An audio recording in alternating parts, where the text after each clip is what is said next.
Good morning. Are you glad to be in the house of the Lord this morning? That didn't sound very exciting. Would you rather be outside? All right.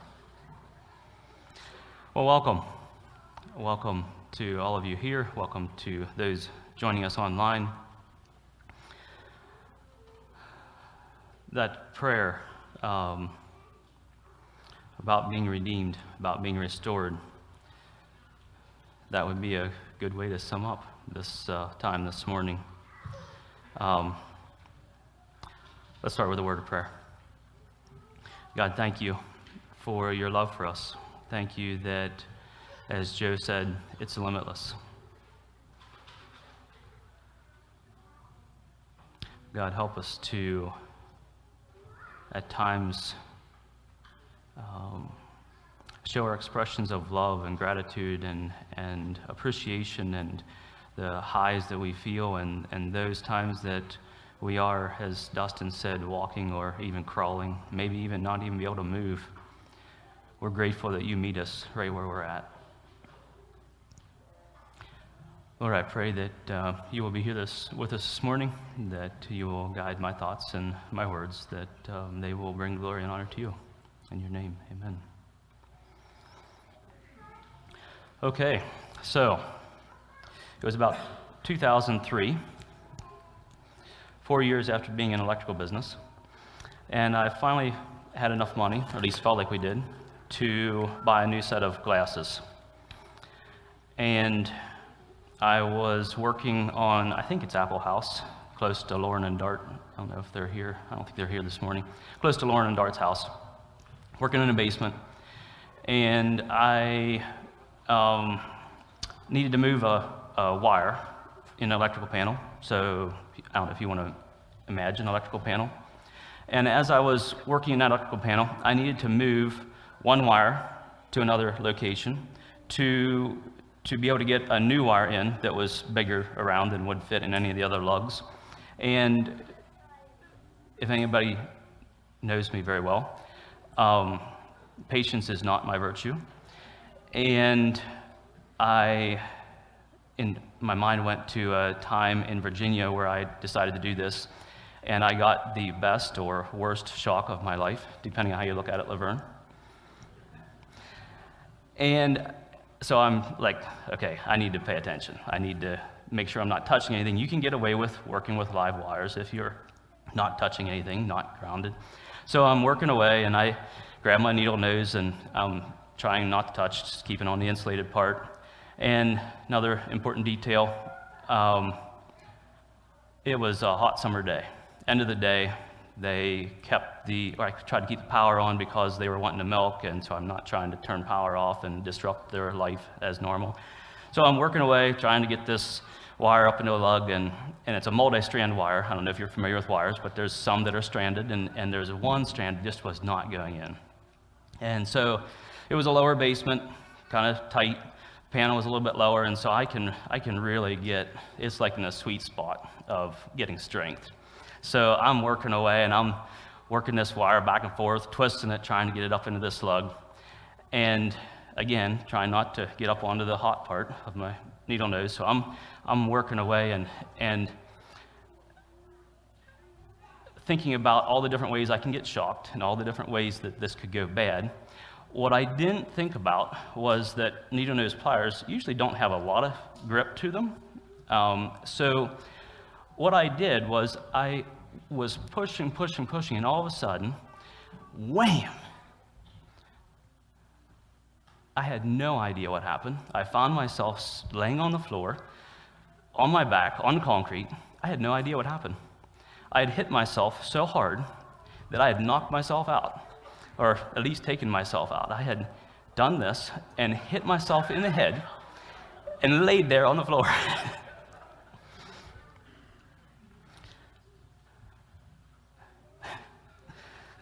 Words can't describe how amazed I was at after feeling my face and making sure there was no blood and figuring out what went wrong. And I brought an old pair of glasses, not my good ones, an old pair of glasses to show you what they looked like, if I can remember. They looked about like, whoop, now the lens is coming out, but they looked about like that. They had basically formed into the eye socket and bent this slug around and that's around. So, yeah. Maybe I'll just put these right here. That'll be something for you to stare at if you don't want to stare at me. All right. By the way, I was ripped off.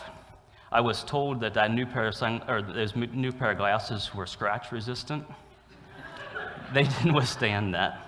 So for the next several years, I had scratches on my glasses, deep ones. All right. It was 2008. We were in the middle of our busiest year of furnaces. We were installing a lot of furnaces. I was in a crawl space with barely enough clearance to work under the floor,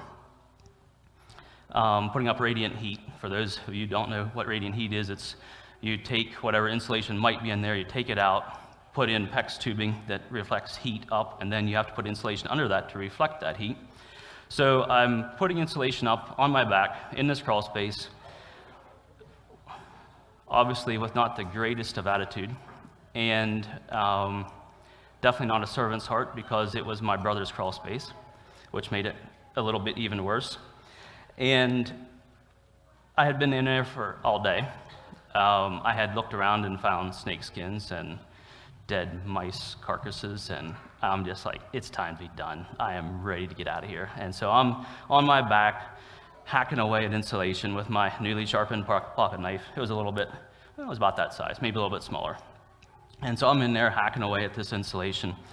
And I realized that a sharp knife can cut through all that insulation and the end of your thumb without hardly any effort. There's more to that story when I come back to it. Third story. About 2 months ago, I was working with Josh, and we were putting slab plumbing in a basement. So this is at the point where the walls are poured, and there's only stone in the basement, and you dig through the stone to put pipes in to work for the drain system for the house. And so this is one of those proud moments as a father, working side by side with my son, and we're getting it done. Like, things are happening. He was working hard, not complaining, shoveling stone. He was even commenting that how surprised he was at how I could keep up with him and how good I was doing since I'm so old. And we got to a point where we needed a piece of another plumbing fitting. And I thought, well, Josh can go run and get that to the supply store. And so while he was gone, I thought, if I really get after it, I can get this one area that we have done that doesn't need the fitting. I'll rake that area shut and close it up. And so I'm raking away, and I get to the point where I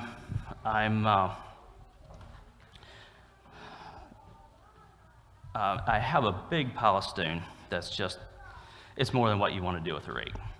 And so in my hurriedness, I chucked the rake off the side, and I'm shoveling away, and I come back to the area, and I'm working away, and I'm like, I'm close enough to the rake, and I turn around to get the rake, only to step on the rake, except it wasn't this controlled. And once again, I found myself on my butt, on the ground, grabbing my face, wondering what in the world just happened. Those moments happen, yes. It is real. Those cartoons, it isn't just a joke. It's real. Keep those stories in mind, and let's read 1 Corinthians 12 with me.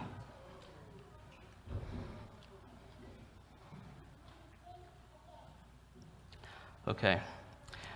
Now about the gifts of the spirits, brothers and sisters. I do not want you to be uninformed. You know that you were pagans, that when you were pagans, somehow or other, you were influenced and led astray to mute idols. Therefore, I want you to know that no one is speaking by the Spirit of God says, Jesus be cursed. And no one can say, Jesus is Lord, except by the Holy Spirit. There are different kinds of gifts, but the same Spirit distributes them. There are different kinds of service, but the same Lord. There are different kinds of working, but in all of them and in every one, it is the same God at work. Now to each one, the manifestation of the Spirit is given for the common good. To one, there is given through the Spirit a message of wisdom. To another, a message of knowledge by means of the same Spirit. To another, faith by the same Spirit. To another, gifts of healing by that one Spirit. To another, miraculous powers. To another, prophecy. To another, distinguishing spirits between spirits. To another, speaking in different kinds of tongues. And to still another, the interpretation of tongues. All these are the work of the one and the same Spirit, and he distributes them to each one, just as he determines. This is more what I'm going to be focusing on. Just as a body, though one, has many parts, but all its many parts form one body, so it is with Christ. For we were all baptized by one Spirit, so as to form one body, whether Jews or Gentiles, slave or free. And we were all given the one Spirit to drink. Even so the body is not made up of one part, but of many. Now if a foot should say, because I am not a hand, I do not belong to the body, it would not for that reason stop being part of the body. And if the ear should say, because I am not an eye, I do not belong to the body, it would not for that reason stop being part of the body. If the whole body were an eye, where would the sense of hearing be? If the whole body were an ear, where would the sense of smell be? But the fact God has placed the parts in the body, every one of them, just as he wanted them to be. If they were all one part, where would the body be? As it is, there are many parts, but one body. The eye cannot say to the hand, I do not need you. The head cannot say to the feet, I do not need you. On the contrary, these parts of the body that seem to be weaker are indispensable, and the parts that we think are less honorable we treat with special honor, and the parts that are unpresentable are treated with special modesty, while our presentable parts need no special treatment. But God has put the body together, giving greater honor to the parts that lack it, so that there should be no division in the body, but its parts should have equal concern for each other. If one part suffers, every part suffers with it. If one part is honored, every part rejoices with it. Now you are the body of Christ, and each of you is a part of it. And God has placed in the church, first of all, apostles, second, prophets, third, teachers, then miracles, then gifts of healing, of helping, of guidance, and of different kinds of tongues.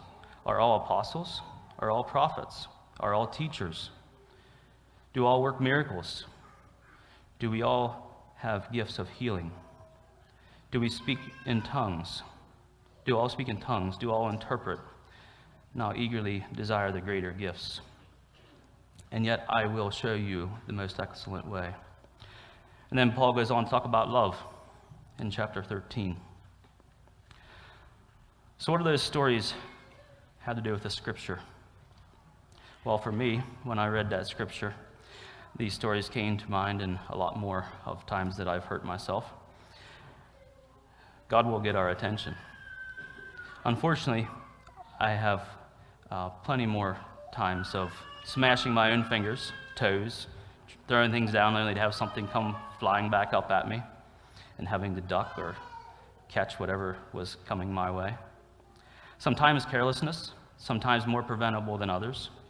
A lot of times, things just happen, regardless of whether it's intentional or not. Pain was a result. Hurt happens. I've come to the conclusion that wounds are inevitable in life. It doesn't make it any more fun, but nonetheless inevitable. What we do with those wounds is what's key. We are a body that makes up what we call AMC, recognizing that AMC is not just a building. We are a living, breathing body. I want you to look around. This is one time you can stare at each other and it not be weird, but it might feel weird anyhow, but go ahead and do it. Look around. I invite you to look around at each other. I mean, like, really look around. Turn around.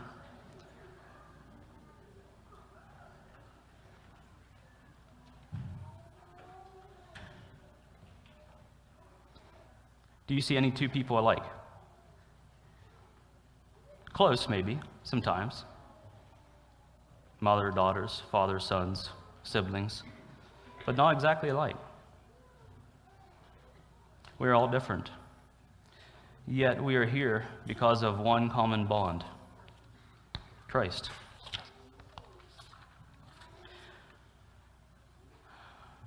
We have work to do. We're not just a body to just be here. Just like I had work to do in those illustrations, we have work to do. Our work is given to us by God. We have been called by God to do a task. Very simple. Actually, 2 commandments, 4 words. Love God, love people. And one purpose, to bring glory and honor to our Creator.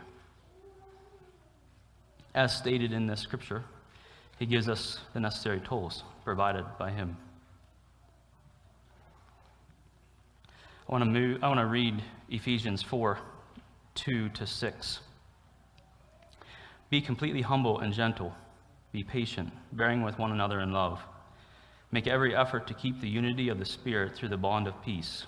There is one body and one Spirit, just as you were called to one hope when you were called, one Lord, one faith, one baptism, one God and Father of all, who is over all and through all and in all. We're to love God and love people, not just those we like, not just those that think like us, act like us, look like us, speak the same language. I know you hate this, but I'm going to go there anyhow. Vaccinated, not vaccinated, wear a mask, not wear a mask, vote like we do, live life like we do.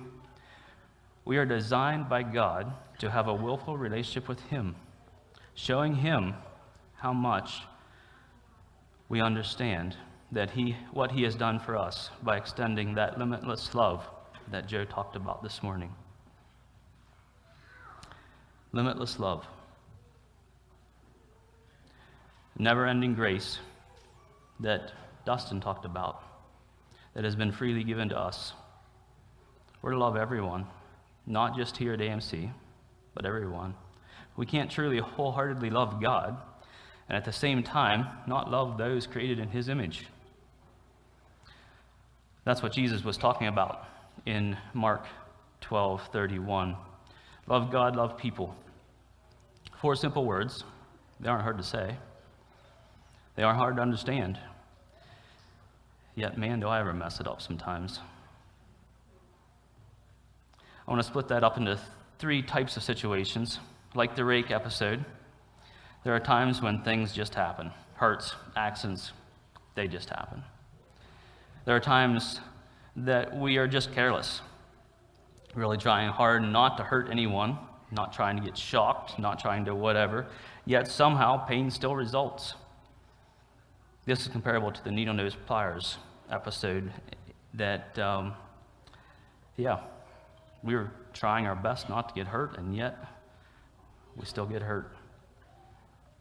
And then there are times that, out of my blatant disregard for those around me, my actions hurt people because I'm not thinking about the repercussions that are about to happen. I don't think about how my actions will hurt those around me.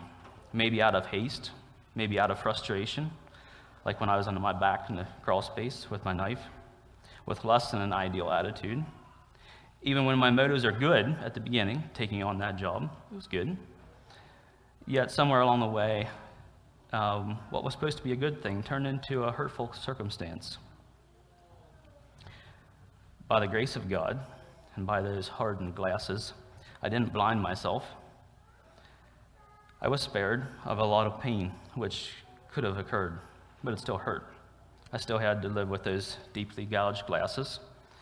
I still had some blood that came from the lenses and the lens and the frame. But, those cuts, those bruises, helped me remember to be a little more cautious, a little more careful. 1 Corinthians 12, 21 and 22. The eye cannot say to the hand, I do not need you, and the head cannot say to the feet, I do not need you. On the contrary, those parts of the body that seem weaker are indispensable. In my case, my eyes couldn't say to my eye, or my hands couldn't say to my eye, man up, don't be such a wimp. It didn't hurt that much. If that's how you're going to act, you don't really belong here. This whole section of Scripture, these comparisons, they make me laugh at how silly they are.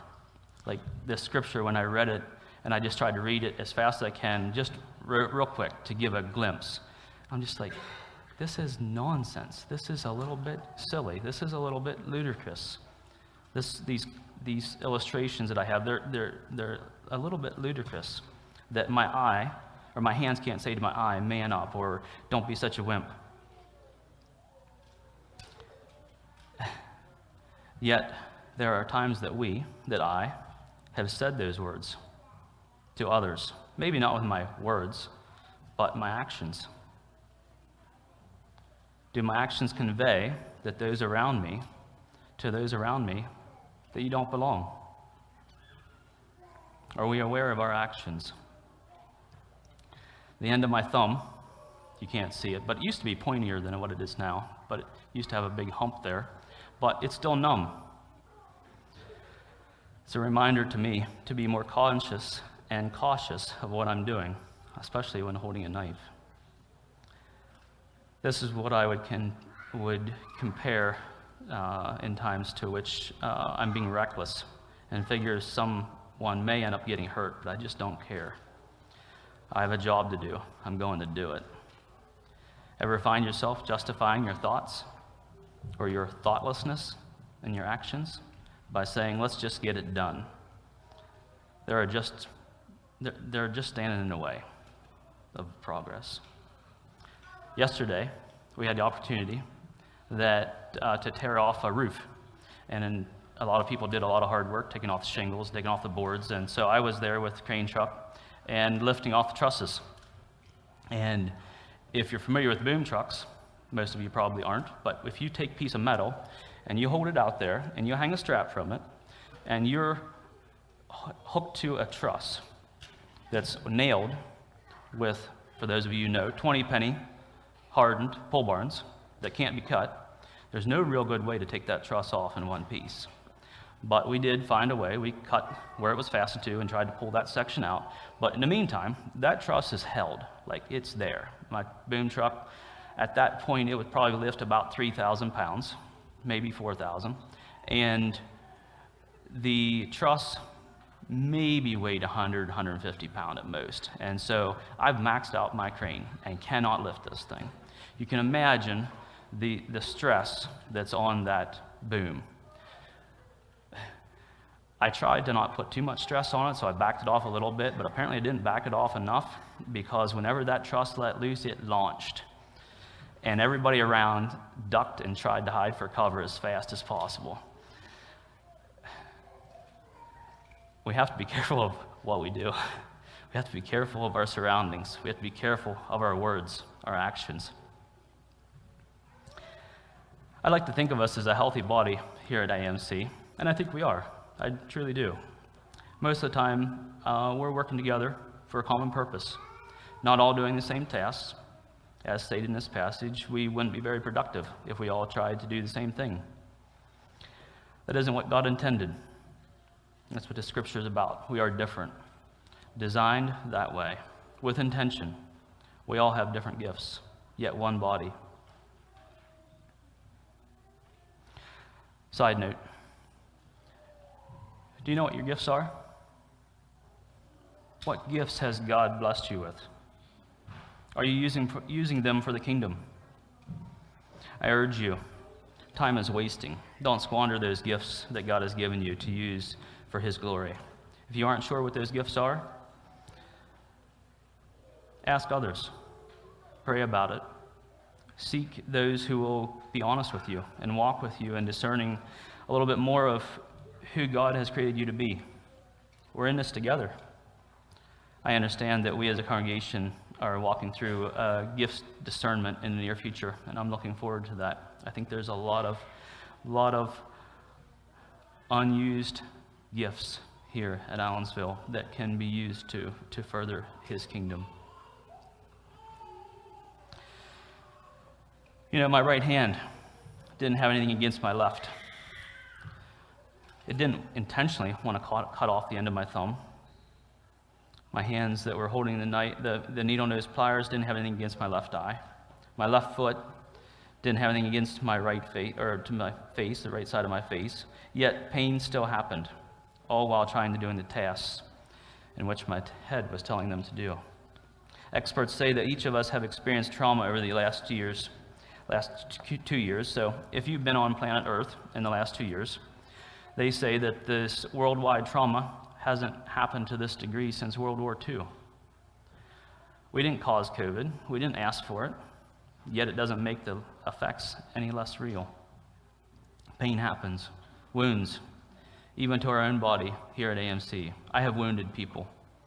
Most of the time not intentional. But the pain is real nonetheless. As a body,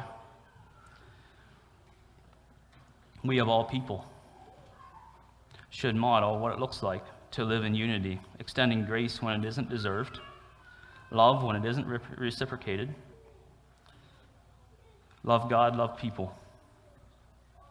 There are times we don't even get it right among ourselves. We hurt each other, we cut down with our words, we whack each other with our actions, we smash each other with, you fill in the blank. How painful that must be for our Heavenly Father. Yet how happy He must be when we admit that we're wrong, when we seek reconciliation, when we extend that forgiveness time after time after time. As typical siblings, several years ago, I didn't get permission to share this, but I'm going to anyhow. Our children were once again not agreeing about something. After a short period of time, I saw Josh doing something that he originally declared he was not going to do. And I thought, well, I should really praise him for that. So I went up to him and I said, wow, I really appreciate what you're doing, and was thinking that he was really had a change of heart. And his response was, well, someone had to be the bigger man.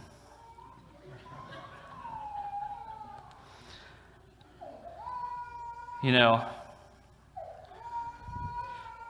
I'm going to walk up to different people that I haven't talked to because I don't want to make them feel awkward. So I'll just make people feel awkward that I haven't talked to. But how would it be like if I would walk up to you and say, I'm sorry. I'm sorry I offended you.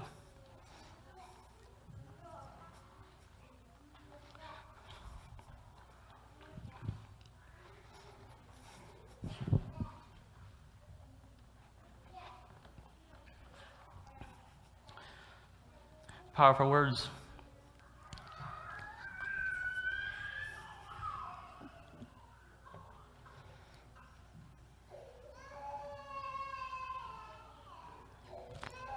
You know,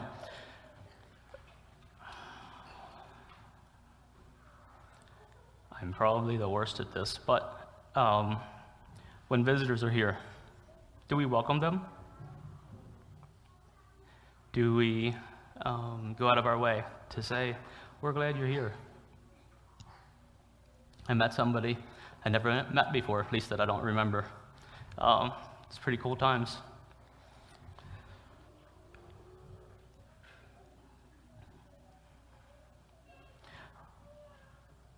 when you see somebody that's in their sweet spot, when they're on the right seat of the bus, when their gifts are evident, I would encourage you to go talk to them, encourage them. It goes a long way. Now, I do recommend that you don't just fake it. That you don't just go up and say half-heartedly, "I'm sorry," or "You did a good job." Yeah, people know. They know when you're faking it. All right, back to my thumb cutting story. As per typical, again, I was trying to get the insulation done. So I found a paper towel, stopped the bleeding, or at least contain it anyhow, and went to my brother's kitchen, found some saran wrap, put it around the paper towel, to keep the dirt out. Wrapped some electrical tape on it and kept on going. And I thought, I should probably call Julie. She's a nurse. I should at least get her advice. And so trying to talk with her, I started to tell her what was happening, and she just rudely interrupted me right in the middle of what I was telling her what was going on. She's like, "Oh, hold on." And I'm like, "Thanks for caring. Thanks." And then I realized that the long pause was her getting down on the floor because she knew she was about to faint.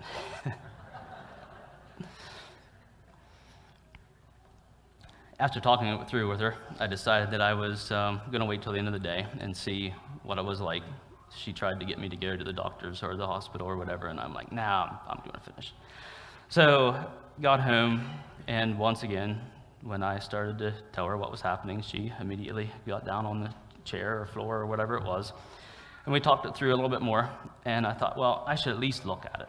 So I took the bandage off, that sanitary bandage that I had, and I saw that it was twisted on top, and it looked kind of like a manhole where the lid's off. That's kind of the best way I can describe it. And I thought, if this ends up healing this way, this is going to look really odd.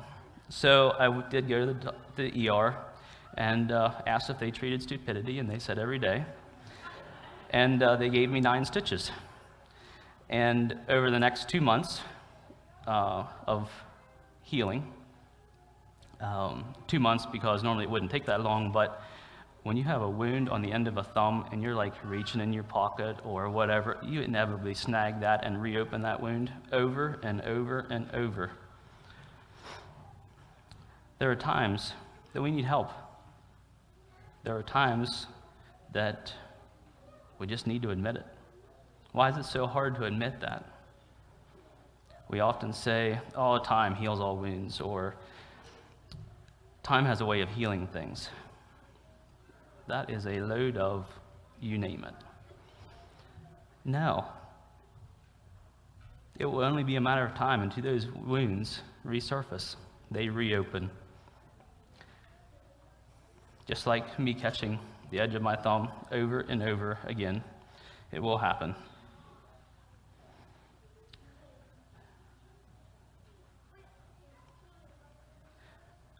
Until we ask and allow God to heal our wounds completely. Then we'll be free of that pain, that bondage that holds us captive. How long do I remain in senseless pain, hurt, hold on to grudges? We've been invited to find healing through the blood of Jesus, again this morning in the song. He is the only way that we will find complete healing. Jesus is truly the only answer. Whether we want to recognize it or not, we're all role models to those around us. People are watching, inside the body and outside. Our children are watching. What are we modeling? Are we modeling holding grudges, reminding people of their mistakes, teasing them for things they've done in the past, jokes about gender identity, same-sex attractions, or my personal favorite, judging those who have not sinned, judging as though we have not sinned ourselves? I used to like the phrase and used it a lot: love the sinner, hate the sin. Everybody used that before? Anybody? Love the sinner, hate the sin. Sounds good, right? Willis. Willis gave me a book that challenged me a lot. You know, that saying that out of the heart, the mouth speaks. What I was really saying is, I am, quote, choosing to love who doesn't deserve it. You know, that sinner, in spite of what terrible sin they are involved in. A book that Willis gave me changed those words a little bit and said, love the sinner, hate my sin. What a difference we as Christians could make if we simply focus on our own sin and not the sin of others.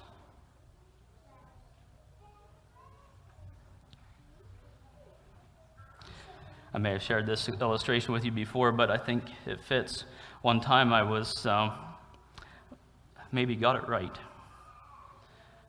At least eventually, thanks to the Holy Spirit convicting me. Prior to COVID, I was one of those people that lived by the 2-minute rule, not the 2-second rule.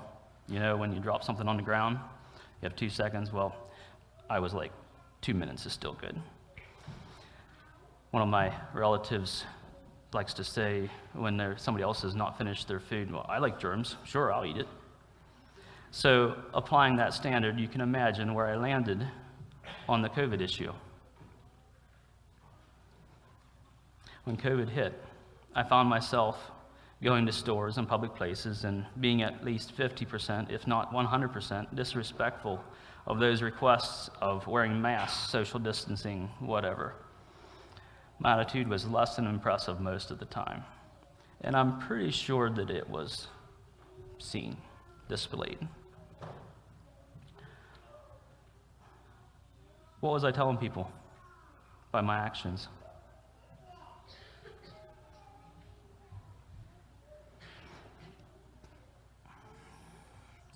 Regardless of whether I agreed with the masks or even cared about my own health, I wasn't just telling people that I don't care about your rules or mandates. I was telling those who were very concerned about their own health or other people's health. I was telling them that I didn't care. That's really what it amounted to. That's where my heart was. That's what my actions were showing. I didn't love them enough to even be inconvenienced by masks or social distancing.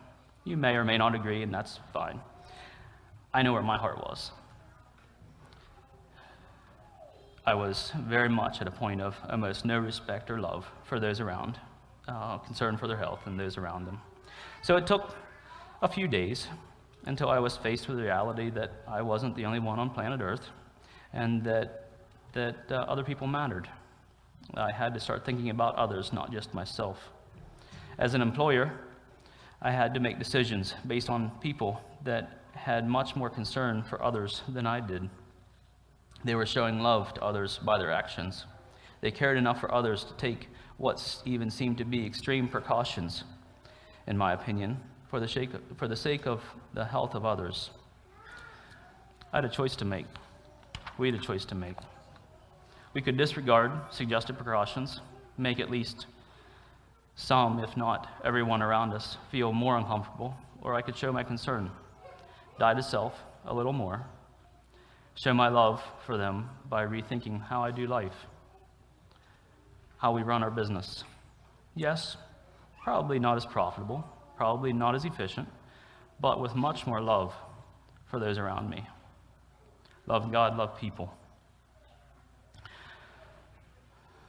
Whether intentional or not, if you know someone has been hurt or offended by what you've said or done, don't waste another day. Don't let pride or ego get in the way. Go to them. Ask for forgiveness. Restore the body. Forgive them even when they don't ask for it.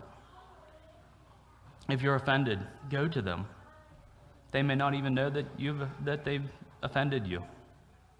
We're one body.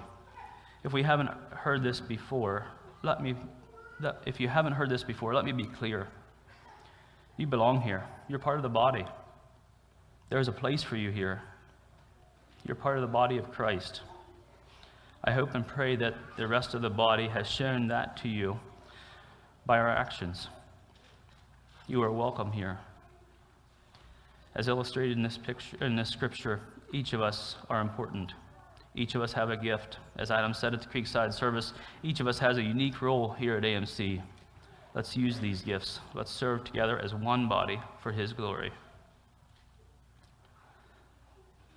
I've experienced this, and I've seen it time and time again in other relationships. We get stuck in this muck of unforgiveness, bitterness. Am I truly loving God and loving people? Remember, Jesus is the answer.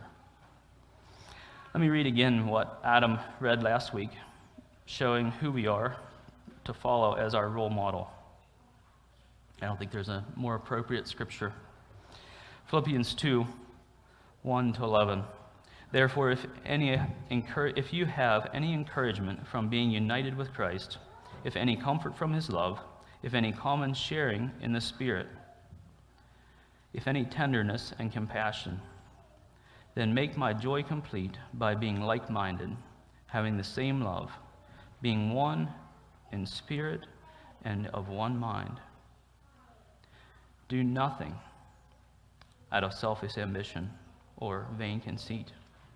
Rather, in humility, value others above yourselves, not looking to your own interests, but each of you to the interest of others. In your relationships with one another, have the same mindset as Christ Jesus, who, being in the very nature God, did not consider equality with God something to be used to His advantage, to His own advantage. Rather, He made Himself nothing by taking the very nature of a servant, being made in human likeness, and being found in appearance as man, He humbled Himself by becoming obedient to death, even death on a cross. Therefore God exalted Him to the highest place and gave Him the name that is above every name, that at the name of Jesus every knee should bow, and every knee will bow, in heaven and on earth and under the earth, and every tongue acknowledge that Jesus Christ is Lord, to the glory of the God the Father. 3 thoughts I'd like to leave you with. Knowing that Christ lived without sin, yet literally died for our sins, do we love Him enough to respond when the Holy Spirit convicts us of things that we have said or done that hurt others? Second, are you hurting? Are you wounded? Take it to the true healer. He loves you. He cares for you. He desires to make you whole again. He is the only way to true restoration. He's ready with open arms. Third, remember, you're a child of God's. He has a plan for you. You are loved as a part of this body of Christ. We are glad you're here. You matter. You belong. Let's pray.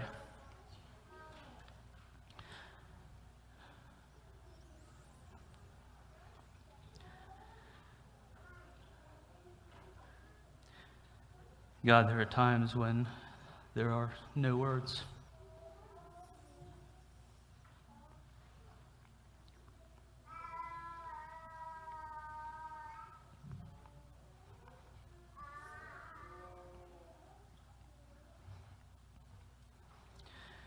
Thank you for being the all-powerful, all-sustaining, powerful God.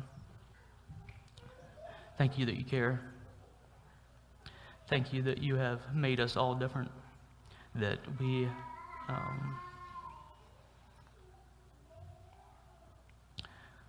that you have made each of us so unique and so special and gifted us in so many different ways that it is a true miracle that we can work together as a human body, or as a body of you, as our human body does. It's a miracle that things can work.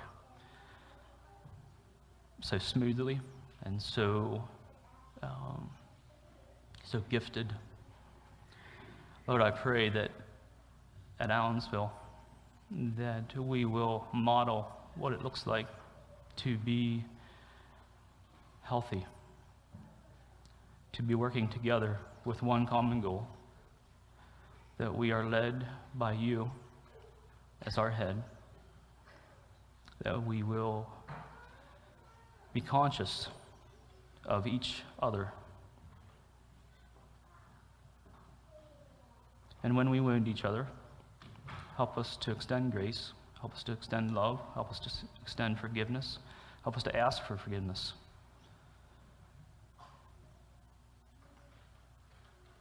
Help us to walk in humility as you have shown us. Thank you, God, again, for your love. In your name, amen.